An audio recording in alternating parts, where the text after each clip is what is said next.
মাহফিল শেষে ফেরার পথে দুর্ঘটনার কবলে পড়েন জনপ্রিয় ইসলামী বক্তা আব্দুল হাই মোহাম্মদ সাইফুল্লাহ। জানা গেছে দুর্ঘটনায় গুরুতর আহত হয়েছেন তিনি। 16 নভেম্বর দিবাগত রাতে মাওলানা আব্দুল হাই মোহাম্মদ সাইফুল্লাহ ও তার পরিবারের সদস্যদের বহনকারী মাইক্রোবাসটি ঢাকা টাঙ্গাইল মহাসড়কে দুর্ঘটনার কবলে পতিত হয়।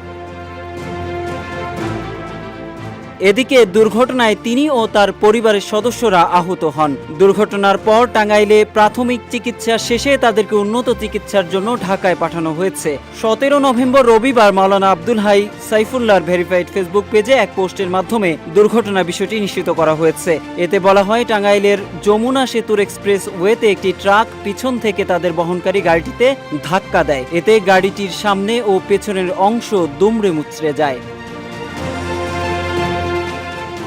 একমাত্র ওয়ালটন এসি দিচ্ছে 1 বছরের রিপ্লেসমেন্ট গ্যারান্টি।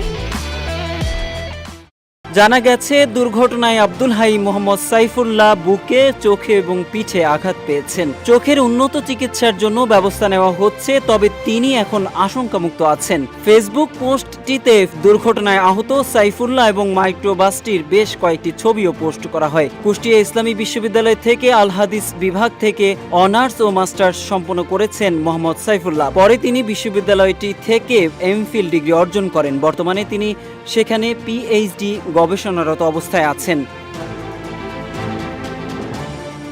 বেসরকারি টেলিকম সেবা প্রতিষ্ঠান ইবিএস এর রিলিজিয়াস ডিরেক্টর হিসেবে কাজ করার পাশাপাশি তিনি পল্লবীতে একটি মসজিদে খতিব হিসেবে দায়িত্ব পালন করে আসছেন। শিক্ষা জীবনে কৃতিত্বের স্বাক্ষর রাখা এ বক্তা বাংলাদেশের প্রখ্যাত স্কলার ডক্টর খন্দকার আব্দুল্লাহ জাহাঙ্গীরের ছাত্র।